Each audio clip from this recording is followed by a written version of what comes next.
ಅಷ್ಟಕ್ಕೂ ನೆಹರು ಪ್ರತಿಮೆಯನ್ನ ಧ್ವಂಸಗೊಳಿಸಿದ್ಯಾಕೆ? ಅಸ್ಸಾಂನಲ್ಲಿ ನೆಹರು ಪ್ರತಿಮೆ ಧ್ವಂಸ ಆಗಿದೆ.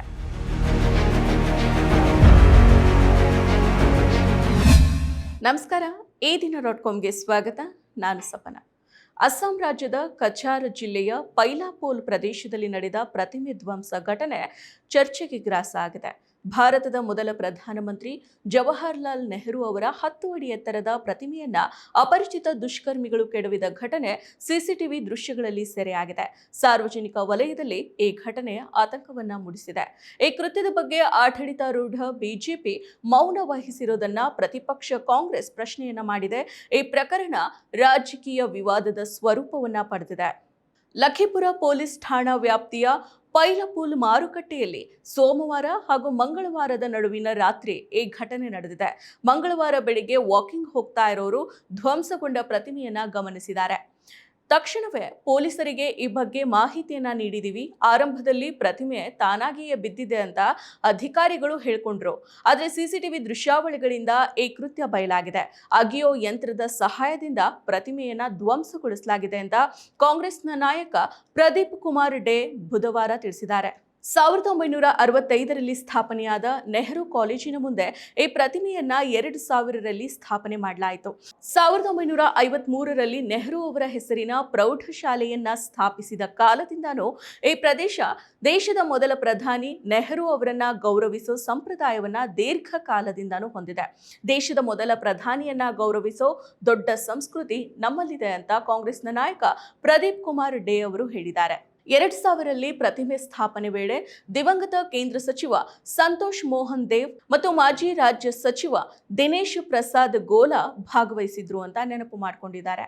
ಈ ಘಟನೆಗೆ ಸಂಬಂಧಿಸಿದಂತೆ ಕಾಂಗ್ರೆಸ್ ಎಫ್ಐಆರ್ ಅನ್ನ ದಾಖಲು ಮಾಡಿದೆ. ಘಟನೆಯ ಪ್ರತ್ಯಕ್ಷದರ್ಶಿಗಳು ನಮಗೆ ಸಿಕ್ಕಿಲ್ಲ, ಆದರೆ ಕೆಲವು ಅಪರಿಚಿತ ದುಷ್ಕರ್ಮಿಗಳು ಅಗಿಯೋ ಯಂತ್ರದ ಸಹಾಯದಿಂದ ಮೂರ್ತಿಯನ್ನ ಕೆಡವುತ್ತಾ ಇರೋದು ಸಿಸಿಟಿವಿ ದೃಶ್ಯಾವಳಿಗಳಲ್ಲಿ ಕಂಡುಬಂದಿದೆ. ಸಿಸಿಟಿವಿ ದೃಶ್ಯಾವಳಿಗಳಲ್ಲಿ ಕಂಡುಬಂದಿರೋ ಅಗಿಯೋ ಯಂತ್ರವನ್ನ ವಶಪಡಿಸಿಕೊಳ್ಳಲಾಗಿದೆ ಅಂತ ಲಖೀಪುರ ಪೊಲೀಸ್ ಠಾಣೆಯ ಉಸ್ತುವಾರಿ ಅಧಿಕಾರಿ ಶಂಕರ್ ದಯಾಳ್ ಅವರು ತಿಳಿಸಿದ್ದಾರೆ. ಎಫ್ಐಆರ್ ಅನ್ನ ದಾಖಲು ಮಾಡಲಾಗಿದೆ. ನಮ್ಮ ಬಳಿ ಡಿಜಿಟಲ್ ಪುರಾವೆಗಳಿದಾವೆ. ಈ ಕೃತ್ಯದಲ್ಲಿ ಭಾಗಿಯಾಗಿರೋರನ್ನ ಗುರುತಿಸೋ ಕೆಲಸವನ್ನ ನಮ್ಮ ತಂಡ ಮಾಡ್ತಾ ಇದೆ. ಗುರುತಿಸಿದ ನಂತರ ಆರೋಪಿಗಳನ್ನ ಬಂಧಿಸಲಾಗ್ತಾ ಇದೆ. ಈ ಘಟನೆಗೆ ಸಂಬಂಧಿಸಿದಂತೆ ಸದ್ಯ ಓರ್ವನನ್ನ ಬಂಧನ ಮಾಡಲಾಗಿದೆ. ಅಗಿಯೋ ಯಂತ್ರವನ್ನ ವಶಪಡಿಸಿಕೊಳ್ಳಲಾಗಿದೆ. ಅದರ ಚಾಲಕನನ್ನ ಇನ್ನಷ್ಟೇ ಬಂಧಿಸಬೇಕಿದೆ ಅಂತ ದಯಾಳ್ ಅವರು ಹೇಳಿದ್ದಾರೆ. ಇದು ಯೋಜಿತ ದಾಳಿ ಅಂತ ಕಾಂಗ್ರೆಸ್ನ ಸಿಲ್ಜಾರ್ ಅಧ್ಯಕ್ಷ ಸಾಜಲ್ ಆಚಾರ್ಜಿ ಅವರು ಆರೋಪ ಮಾಡಿದ್ದಾರೆ. ಕಾಂಗ್ರೆಸ್ನ ಜಿಲ್ಲಾ ಮಾಜಿ ಮುಖ್ಯಸ್ಥ ಅಭಿಜಿತ್ ಪಾಲ್ ಈ ಕೃತ್ಯವನ್ನ 2024ರಲ್ಲಿ ಬಾಂಗ್ಲಾದೇಶದ ಸ್ಥಾಪಕ ಶೇಖ್ ಮುಜಿಬುರ್ ರೆಹಮಾನ್ ಅವರ ಪ್ರತಿಮೆಗಳ ಧ್ವಂಸಕ್ಕೆ ಹೋಲಿಸಿದ್ದಾರೆ. ನೆಹರು ಅವರ ಪ್ರತಿಮೆಯನ್ನ ಧ್ವಂಸಗೊಳಿಸೋದು ನಾಚಿಕೆಗೇಡಿನ ಸಂಗತಿ. ನೆಹರು ಅವರು ಭಾರತದ ಭವಿಷ್ಯವನ್ನ ರೂಪಿಸಿದ ಸ್ವಾತಂತ್ರ್ಯ ಹೋರಾಟಗಾರರಾಗಿದ್ರು ಅಂತ ಪಾಲ್ ಅವರು ಹೇಳಿದ್ದಾರೆ. ಪದವಿ ಮತ್ತು ಡಿಪ್ಲೊಮಾ ಮುಗಿಸಿದ ಯುವಜನರ ಪಾಲಿಗೆ ಯುವ ನಿಧಿ ಯೋಜನೆಯು ಬಲ ತುಂಬಿದೆ. ಈವರೆಗೆ ಸುಮಾರು 3,08,000ಕ್ಕೂ ಅಧಿಕ ಯುವಜನರಿಗೆ ಉದ್ಯೋಗದ ಕನಸಿಗೆ ನೀರೆರೆಯುತ್ತಿದೆ. ಕೌಶಲ್ಯ ವೃದ್ಧಿ, ಉದ್ಯೋಗ ಹುಡುಕಿಕೊಳ್ಳಲು ಹೊಸ ಆಶಾವಾದದ ಆತ್ಮಸ್ಥೈರ್ಯ ಬಿತ್ತುತ್ತಿದೆ. ನಾವು ನುಡಿದಂತೆ ನಡೆದಿದ್ದೇವೆ, ನಿಮ್ಮ ಪ್ರೀತಿ ವಿಶ್ವಾಸವನ್ನ ಉಳಿಸಿಕೊಂಡಿದ್ದೇವೆ. ಗ್ಯಾರಂಟಿ ಸರ್ಕಾರಕ್ಕೆ 1000 ದಿನಗಳು, ನನಸಾಗಿದೆ ಕೋಟಿ ಕನಸುಗಳು.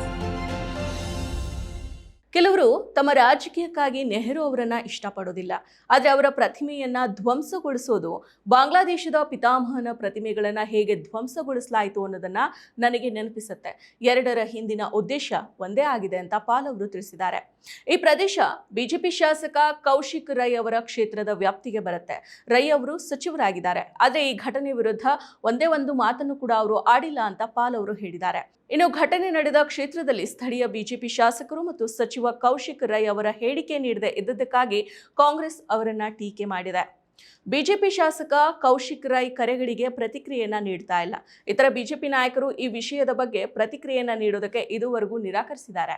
ಈ ಘಟನೆ ಸಾರ್ವಜನಿಕ ಆಸ್ತಿಯ ಸುರಕ್ಷತೆ, ಇತಿಹಾಸ ಪ್ರಸಿದ್ಧ ನಾಯಕರ ಗೌರವ ಹಾಗೂ ಕಾನೂನು ಸುವ್ಯವಸ್ಥೆಯ ಕುರಿತು ಹಲವು ಪ್ರಶ್ನೆಗಳನ್ನು ಎತ್ತುತ್ತೆ. ಪ್ರಕರಣದ ತನಿಖೆ ಮತ್ತು ಸರ್ಕಾರದ ಮುಂದಿನ ಕ್ರಮಗಳತ್ತ ಎಲ್ಲರ ದೃಷ್ಟಿಯೂ ಕೂಡ ಇದೆ.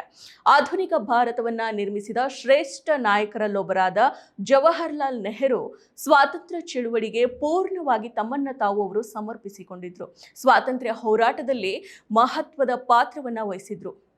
ಇಂತಹ ಮಹಾನ್ ನಾಯಕನ ಪ್ರತಿಮೆಯನ್ನ ಹಾನಿಗೊಳಿಸೋದು ಕೇವಲ ಸಾರ್ವಜನಿಕ ಆಸ್ತಿಯ ನಾಶ ಅಲ್ಲ, ಅದು ದೇಶದ ಇತಿಹಾಸ ಮತ್ತು ಪ್ರಜಾಸತ್ತಾತ್ಮಕ ಮೌಲ್ಯಗಳ ಮೇಲಿನ ಅವಮಾನ. ನೆಹರು ಅವರ ಪ್ರತಿಮೆಯನ್ನ ಕೆಡವಿರೋದು ನಿಜಕ್ಕೂ ಕೂಡ ಅಸಹ್ಯ ಮತ್ತು ಖಂಡನೀಯ ಘಟನೆ. ಭಾರತ ಹಾಗೂ ಪ್ರಪಂಚದಲ್ಲಿ ತನ್ನ ಛಾಪನ್ನ ಉಳಿಸಿ ಹೋಗಿರೋ ಜವಾಹರ್ಲಾಲ್ ನೆಹರು ಅಂತಹ ಮಹಾನ್ ವ್ಯಕ್ತಿಯನ್ನ ಕಳೆದುಕೊಂಡು ಈ ಜಗತ್ತು ಬಡವಾಯಿತು. ಅವರು ಬದುಕಿದ್ದಾಗ ಜನತೆಗೆ ಅವರೊಬ್ಬ ಅನುಕರಣೀಯ ವ್ಯಕ್ತಿ ಆಗಿದ್ರು. ಆದರೆ ಇತ್ತೀಚಿನ ದಿನಗಳಲ್ಲಿ ಅವರನ್ನ ಮರೆತು ಬಿಡಲು ಹಾಗೂ ಸ್ವತಂತ್ರ ಭಾರತದ ನಿರ್ಮಾಣದಲ್ಲಿ ಅವರ ಪಾತ್ರವನ್ನ ಕ್ಷುಲ್ಲಕಗೊಳಿಸಲು ಯತ್ನಿಸುತ್ತಿರುವಂತಹ ಪ್ರಯತ್ನಗಳು ಎಗ್ಗಿಲ್ಲದೆ ನಡೀತಾ ಇದೆ. ಮಹಾತ್ಮ ಗಾಂಧಿಯವರ ಹತ್ಯೆಯ ಬಳಿಕ RSS ಮೇಲೆ ನಿಷೇಧವನ್ನ ಹೇರಿದ್ದಕ್ಕಾಗಿ RSS ಅವರನ್ನ ದೀರ್ಘ ಸಮಯದಿಂದ ದ್ವೇಷ ಮಾಡ್ತಾನೆ ಬಂದಿದೆ. ಜಾತ್ಯತೀತವಾದವನ್ನ ಆಡಳಿತದ ಪದ್ಧತಿಯಾಗಿ ಅವರು ರೂಪಿಸಿರೋದನ್ನ ಅದು ತೀವ್ರವಾಗಿ ವಿರೋಧ ಮಾಡಿತ್ತು. ಚೀನಾ ವಿರುದ್ಧದ ಸಮರದಲ್ಲಿ ಭಾರತದ ಅಪಮಾನಕಾರಿ ಸೋಲನ್ನ ಪದೇ ಪದೇ ನೆನಪಿಸುವ ಮೂಲಕ ನೆಹರು ವಿರುದ್ಧ ಸಾರ್ವಜನಿಕರ ಭಾವನೆಯನ್ನ ಕೆರಳಿಸೋದು ಸಾಮಾನ್ಯವಾದ ಕೆಲಸ ಆಗ್ಬಿಟ್ಟಿತ್ತು.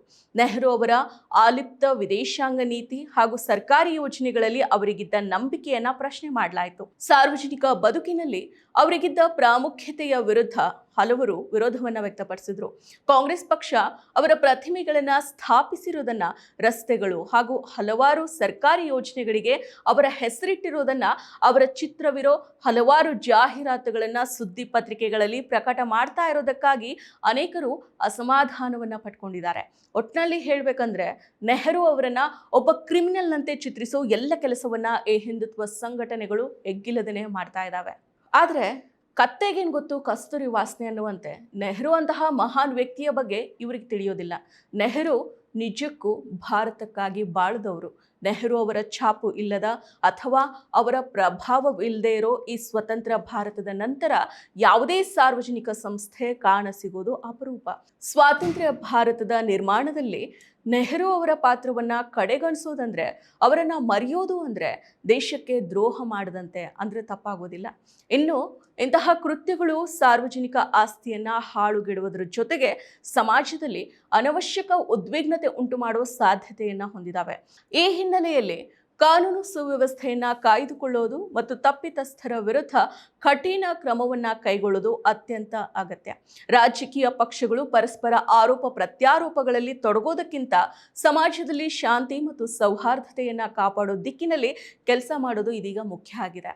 ಮಹಾನ್ ನಾಯಕರ ಬಗ್ಗೆ ಇಂತಹ ವಿಕೃತ ಮನೋಭಾವ ತೋರಿಸೋರ ವಿರುದ್ಧ ಕಾನೂನು ಪ್ರಕಾರ ಕಟ್ಟುನಿಟ್ಟಿನ ಕ್ರಮವನ್ನ ಕೈಗೊಳ್ಳೋದು ಅತ್ಯಗತ್ಯ ಆಗಿದೆ.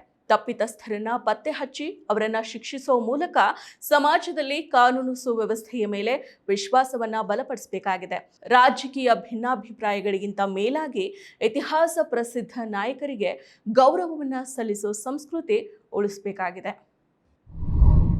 ಮತ್ತಷ್ಟು ವಿಶೇಷ ವಿಡಿಯೋಗಳನ್ನು ನೋಡಲು ಮತ್ತು ಹೊಸ ವಿಡಿಯೋಗಳ ಬಗ್ಗೆ ತಿಳಿಯಲು ಈ ದಿನ .com ಯೂಟ್ಯೂಬ್ ಚಾನೆಲ್ ಸಬ್ಸ್ಕ್ರೈಬ್ ಮಾಡಿ ಮತ್ತು ಬೆಲ್ ಐಕಾನ್ ಕ್ಲಿಕ್ ಮಾಡಿ.